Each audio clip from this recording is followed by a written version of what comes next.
Hello বন্ধুরা, তোমরা সবাই কেমন আছো? আশা করি ভালো আছো, সুস্থ আছো। তো আমিও ভালো আছি। মৌসুমি অফিসিয়াল চ্যানেলে তোমাদের সবাইকে স্বাগত জানিয়ে আজকে চলে এলাম ডেইলি ব্লগ নিয়ে। তো দেখো, ফার্স্টে আমি কুচো সয়াবিনটাকে সেদ্ধ করে নিয়েছি, নিয়ে ভালো করে ছিপড়ে নুন হলুদ দিয়ে তেল দিয়ে একটু ভেজে নিচ্ছি। আর আজকে বানাবো আমি হচ্ছে পুঁই শাক। দেখো, কুমড়ো, আলু আর এই যে পুঁই শাক রয়েছে। আজকে নিরামিষ তরকারি বানাবো। তো কীভাবে বানাবো সেটা তোমাদের সাথে শেয়ার করবো। তো তোমরা দেখতে থাকো। আর দেখো, ফার্স্টে ভাজা হয়ে গেছে সয়াবিনগুলো। আর এখন আমি সয়াবিনটাকে নামিয়ে নেব।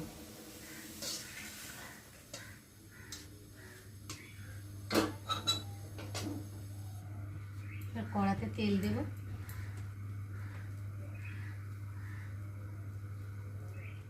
তো তেলটা গরম হয়ে গেছে।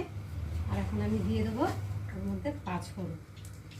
পাঁচফোড়নটা তো অনেক দিন হয়ে গেছে, আর যেহেতু বর্ষার সময় একটু সাদা সাদা মতো হয়ে গেছে, ওই জন্য আমি একটু হাতে ভালো করে একটু ডলে নিলাম যাতে ময়লাটা উঠে যায়। তো দিয়ে আর এখন আমি ফোড়নে দিয়ে দিলাম। এবার দিয়ে দেবো কুচানো একটা পেঁয়াজ, দিয়ে দেবো কাঁচা লঙ্কা,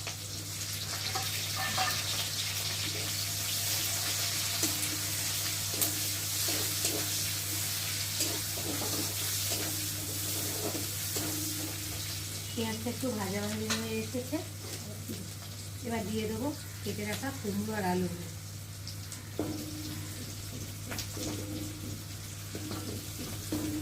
আগে সবজিটা না ভেজে নিলে না, পুঁই শাক দিলে একসাথে গলে যাবে, একদম পুঁই শাকের কোনো চিহ্ন পাওয়া যাবে না।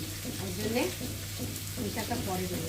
আর যেহেতু সবজিটা একটু ভালো করে তেলের মধ্যে না ভেজে নিলে সবজির একটা খেতে ভালো লাগে, টেস্টই আসবে তাড়াতাড়ি।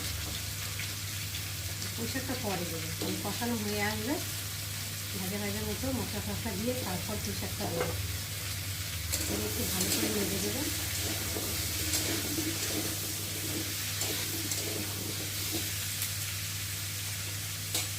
এবার ওপর দিয়ে একটু নুন ছড়িয়ে দেবে। নুনটা দিলে তো তাড়াতাড়ি মানে ভাজা ভাজা হবে আর তাড়াতাড়ি ঝোল হয়ে যাবে। আর দিয়ে দেবো হলুদ দিয়ে।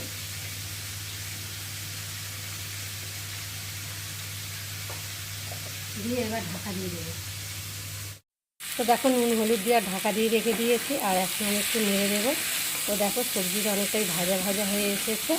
আর এখন আমি দিয়ে দেবো আদা বাটা আর জিরে বাটা।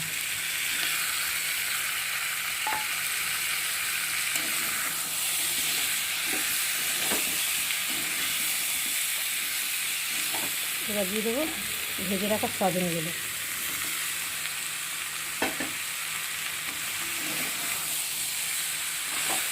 মশলাটা দিয়েছি, একটু ভালো করে কষিয়ে নেব।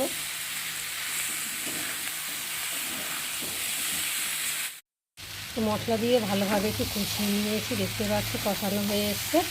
আর এখন আমি দিয়ে দেবো কেটে রাখা পুঁই শাক।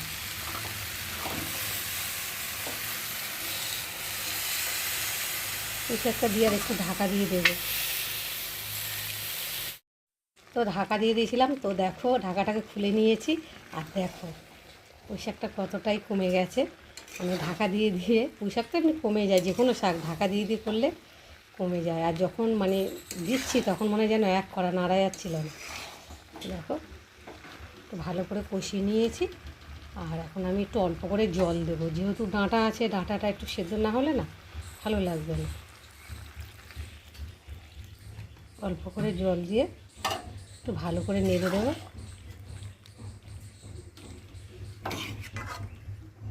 দিয়ে আবার ঢাকা দিয়ে দেবো।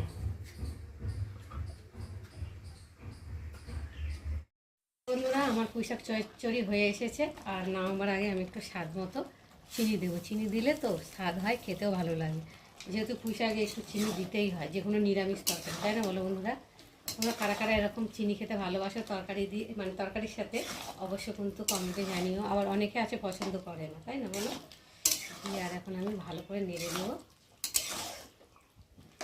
দিয়ে আর একটু ঢাকা দিয়ে দেবো, যেহেতু চিনিটা দিয়েছি। চিনিটা দিয়ে একটু ভালো করে ফুটিয়ে নিলাম, ভালো করে নেড়ে চেড়ে দিলাম, যেহেতু মিষ্টি দিয়েছি। চলো, এখন আমি গ্যাসটাকে বন্ধ করে দেবো। দিয়ে আর এখন নামিয়ে নেব।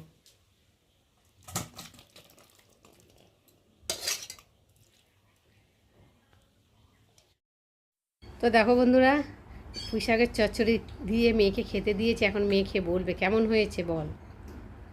গায়ে অসাধারণ হয়েছে, মানে নিরামিষ এত সুন্দর হয়, হেব্বি লাগে আমার নিরামিষ। এই সয়াবিনের তরকারিটা আমার মারাত্মক লাগে, আর ডালের সাথে পড়লে আর কিচ্ছু লাগে না, মানে মাছ মাংস পুরো ফেল হয়ে যায়। তো দেখো আজকে কি কি আছে বলি। এখানে আছে হচ্ছে তোমার পুঁই শাক দিয়ে সয়াবিন দিয়ে, কুচো সয়াবিন দিয়ে একটা চচ্চড়ি, আর এখানে আছে ডাল, এই দেখো পেঁয়াজ দিয়ে, আর এখানে হচ্ছে আমড়া মাখা একদম নুন আর লঙ্কা দিয়ে, আর এইটা দেখতেই পাচ্ছ। আর এখানে আছে দেখো গাইস উচ্ছে মাখা। তো এই হচ্ছে আমার খাবার, আর আমি যেহেতু জানো তোমরা পেঁয়াজ খাই আর লঙ্কা খাই ভাতের সাথে, তো ওটাই নিয়ে নিয়েছি। তো আজকে আমার দুপুরের মেনু এই। তো চলো খেয়ে নিই, পরে আবার তোমাদের সাথে কথা হবে। আর তোমরা কে কী দিয়ে খেলে অবশ্যই কমেন্টে জানিও।